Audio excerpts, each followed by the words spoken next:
வராகி தாயின் சக்தி வாய்ந்த சத்திய வாக்கு இது. என் தங்கமே, என்னிடம் நீ எதிர்பார்க்கின்ற வாழ்க்கையை ஒருபோதும் கேட்காதே. அதற்கு பதிலாக உனக்கு பிடித்த வாழ்க்கையை தாருங்கள் என்று என்னிடம் கேட்டுப்பார். அங்கே கிடைக்கும் நீ எதிர்பார்த்ததை விட அதிகமாக சந்தோஷம், நிம்மதியும் நிறைந்த வாழ்வு உனக்கு கிடைக்கும். முதலில் நீ பொறாமையை வென்றுவிடு. நீ வெறுப்பு வைத்துள்ள மனிதர்கள் வளம் பெற்றால் உனக்கு என்ன நஷ்டம் ஏற்பட்டுவிட்டது? ஆனால் நீயோ இந்த விதத்தில் சிந்திப்பது கிடையாது. கேடு செய்த அவர்களுக்கு மட்டும் நல்லதாகவே நடக்கிறது என்று ஏன் பொறாமை கொள்கிறாய்? அவனுடைய கர்ம பலன்களால் அது அவனுக்கு கிட்டியது. அவர்களைப் போன்றே பதவி, அதிகாரம், பணம், செல்வாக்கு எல்லாம் உனக்கு கிடைக்க வேண்டும் என்று எண்ணுவதால் உன்னை தேடி வரும் நல்லதை நீ தவற விடுகின்றாய். ஒன்றை புரிந்துகொள் குழந்தையே, உலகில் எல்லோரும் ஒரே வாழ்க்கையை வாழ முடியாது. அவரவருடைய கர்ம வினைகளின்படி அது மாறுபடும். அதே சமயம் உனக்கான நல்லதை யாராலும் தடுக்க முடியாது. இவ்வுலகில் நிறைய பேர் உன்னை விட மிகவும் துயரங்களை அனுபவித்து வருகின்றனர். இருப்பதை வைத்து நீ மகிழ்ச்சி கொள். உனக்கு நலம் கிட்டும்.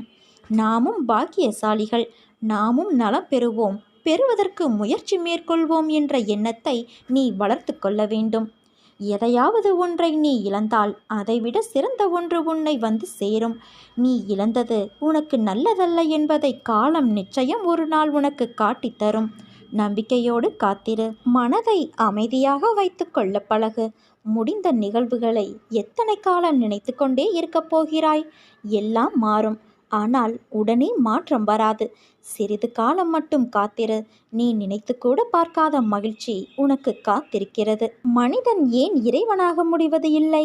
நம்முடைய மேதைத்தனம், சாஸ்திர ஞானம், பிரசங்கம் போன்றவை ஆத்மாவை பற்றியும் அதனுடைய இயல்பை பற்றியும் நமக்கு நன்றாக போதிப்பதால் நாம் அதை பற்றி அறிந்து கொள்கிறோம்.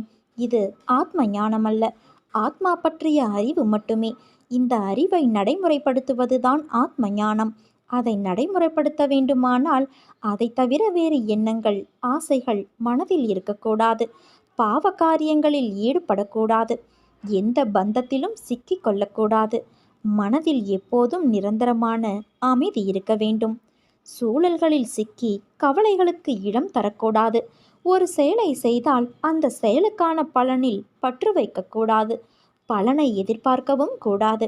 செய்யக்கூடாதவை என நமது சாஸ்திரங்கள் எவற்றையெல்லாம் தடை செய்கின்றனவோ அவற்றையெல்லாம் விளக்க வேண்டும். இதற்கு மேல் பாவ செயல்களை விலக்கி குருவின் பாதங்களில் பணிந்து கிடந்து தியானத்தில் மூழ்கி கிடக்க வேண்டும். இப்படியெல்லாம் செய்தால் ஆத்ம ஞானம் சித்திக்கும். அவனே இறைவனாகவும் முடியும். நாம் அப்படி இருக்க முடிவதில்லை. ஒரு நிமிடம் கடவுள் போல இருக்கின்றோம், மறுநிமிடம் மிருகமாகி விடுகிறோம்.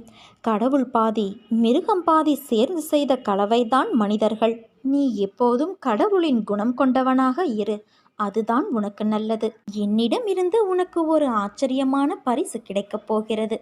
வரவிருக்கும் வாழ்க்கை மகிழ்ச்சி, ஆச்சரியங்கள் நிறைந்ததாக இருக்கப் போகிறது.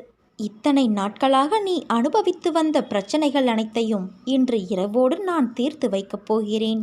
உன் காத்திருப்புக்கு கைமேல் பலனாய் நீ எதிர்பார்த்த ஒன்று நடக்கப் போகிறது. இந்த வாக்கை படிக்கும் போதிருந்தே உனக்குள் ஒரு உற்சாகம் தொற்றிக்கொண்டால் அது நிச்சயம் உனக்கு நடக்கப் போகிறது என்னும் அறிகுறிதான். தினமும் வாழ்க்கையில் புயல்தான் வீசுமா என்ன? சில நாட்களில் தென்றலும் வீசும். இப்போது உன் வாழ்வில் தென்றல் வருடி செல்வதைப் போல நீ நினைத்தது நடந்து உன்னை மகிழ்ச்சி கொள்ள வைக்கும். எல்லாவற்றையும் தான் ஆசைப்படுகிறேன், ஆனால் நிறைவேறுவதுதான் வேறாக இருக்கிறது என்கிறாயா? ஆசைப்படுவது நம் இயல்பில் ஒன்றுதான். ஆனால் அந்த செயல் நடைபெறுமா என்று உன்னுள் எழும் சலனம், சந்தேகம். அது நிறைவேற வந்தாலும் உன் சலன எண்ணத்தின் வெளிப்பாட்டால் தடைப்படுகிறது. இதற்கு என்னதான் செய்வது? முதலில் ஆசையில் தீர்க்கம் இருக்க வேண்டும். அந்த தீர்க்கத்தில் அதைவிட சிறந்தது என்ற வேறு சலனம் இன்றி இருக்க வேண்டும். எப்போது ஒரு எண்ணத்தில் தீர்க்கம் இருக்கிறதோ அந்த எண்ணம் சர்வ நிச்சயமாக உன் எண்ணத்தை புரிந்துணர்ந்த இறையாற்றல் வழியே ஈடேறும். ஆனால் நாமோ அந்த ஆசை என்ற எண்ணத்தை வெளிப்படுத்தும் போதே இது நடக்குமா, நடக்காதா, நடந்தால் அப்படி இருக்கும், நடக்காவிட்டால் இப்படி இருக்கும் என்று உன் ஆசை என்ற எண்ண பிரதிபலிப்பை கூட நீ முழுவதுமாக சென்று அடைய விடுவது இல்லை. அதிலும் நடக்கும் என்ற எண்ணத்தை விட நடக்காவிட்டால் என்ற எண்ணமே நம்மிடம் இருந்து அதிகம் வெளிப்படுகிறது. அது கூட நம் அறிந்த ரகசியம்தான். இது இயல்புதானே. இதை எப்படி கடந்து ஆசையை நிறைவேற்றிக் கொள்வது என்கிறாயா? அதற்கும் ஒரு வழி இருக்கிறது. உதாரணமாக, ஒரு வீடு கட்ட வேண்டும் என்பது உன் ஆசை என்று வைத்துக்கொள்வோம். நாமெல்லாம் இன்றைக்கு விற்கும் விலைவாசியில் வீடு கட்ட முடியுமா? அதையும் கடன் வாங்கித்தானே கட்ட முடியும். நமக்கு யார் கடன் தருவார்? அப்படியே தந்தால் கூட இன்றைக்கு இருக்கும் வருமானத்தில் எப்படி கடன் தொகையை கட்டுவது போன்ற எண்ணங்கள் வழியே வீடு கட்ட வேண்டும் என்ற அடிப்படை எண்ணத்திலேயே சலனத்தை தொடங்கும்போது அது வெறும் ஆசையாகவே இருக்கும். அல்லது நீ யோசித்தபடியே நீ விரும்பிய சிக்கல்களை எதிர்கொள்ள வைக்கும். அதுவே இத்தனை சதுர அடியில் வீடு, அதில் இந்த நிறத்தில் வர்ணம் பூசி, அந்த அறையில் அது, இந்த அறையில் இது, சமையல் அறையில் இந்த வசதி, இப்படி கட்டி முடிக்கப்பட்ட வீட்டில் என்ன செய்ய வேண்டுமோ அதை குறித்த உன் எண்ணம் இருக்குமானால் இங்கே அடிப்படையாக வீடு என்பதை கட்டி முடித்து விட்டீர்கள். அதற்கு அடுத்த நிலையை குறித்த எண்ணம்தான் இப்போது உன்னிடம் இருந்து வெளிப்பட்டு கொண்டே இருக்கும். இப்போது உன் எண்ணத்தின் தீர்க்கத்தில் வீடு கட்டி முடிக்கப்பட்ட ஒன்றாகி பிரதிபலிக்க தொடங்கியதும் உன் எண்ணத்தில் வீடு கட்டுவோமா என்ற சலனம் கடந்துவிட்ட நிலையில் சர்வ நிச்சயமாக நீ வீடு கட்டிவிடுவாய். அதற்கான சாத்தியக்கூறுகள் தானே அமைவதை நீ உணர முடியும். எல்லாம் மிக சரியாக நீ நினைக்காத வண்ணம் வந்தடைவதையும் அனுபவிப்பாய். ஆனால் உன் எண்ணம் மட்டும் வீடு கட்டி முடிக்கப்பட்ட நிலையில் நீ என்ன செய்ய வேண்டும் என்ற நிலையிலிருந்து மீண்டும் சலனத்திற்கு வந்துவிடாது பார்த்து கொள்வது உன் எண்ணத்தின் தீர்க்கமாக இருக்க வேண்டும். இது ஏதோ ஒரு முட்டாள்தனமான ஒரு அணுகுமுறையாக தெரியும். ஆனால் இதை நித்தமும் நீ செய்துதான் பாரேன். காலையும் இரவு படுக்கும் முன்னரும் தனியாக இந்த எண்ணத்தில் ஒரு சில மணித்துளிகளாவது எண்ணித்தான் பாரேன். இது ஏதோ வீடு என்று மட்டும் இல்லை. உன் ஆசை எதுவானாலும் அதை கடந்த நிலையில் இறையாற்றலை முன்னிறுத்தி நீ உன்னுள் பொருத்தி ஓர் தவமாய் இந்த எண்ணம் வெளிப்பட வேண்டும். சர்வ நிச்சயமாக உன் ஆசை நிறைவேறிவிடும். எண்ணியதை எண்ணியவாறே அருளிக்கொண்டே இருக்கும் இறைவன் என்றும் உன்னோடு இருக்க எண்ணத்தில் தெளிவு இருந்தால் போதும். அனைத்தும் அனைத்துமானவனால் சாத்தியமாகிவிடும். உன்னை இந்த அழகான பூமியில் படைத்த இறைவன் உனக்கு தராமல் வேறு யாருக்கு தரப்போகிறார்? பூஜை புனஸ்காரங்கள், சடங்கு சம்பிரதாயங்கள் இவையாவும் உன் மனதை தூய்மைப்படுத்துவதற்கான வழிமுறைகள் மட்டுமே. இருந்தாலும் உள்மனது பரிசுத்தமானதாக இல்லை என்றால் எவ்வளவுதான் வழிபாடுகள் செய்தாலும் என் பக்தர் என்ற தகுதியை நீ அடைந்து விட முடியாது. பொறுமையும் சகிப்புத்தன்மையும் தான் தைரியம். அதை நீ தொலைத்து விடாதே.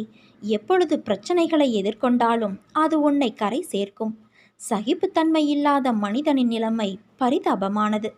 பண்டிதராக இருந்தாலும் சரி, நற்குணம் படைத்தவராக இருந்தாலும் சரி, சகிப்புத்தன்மை இல்லாவிட்டால் வாழ்க்கை வீணாகிவிடும் என்பதை அறிந்து கொள்.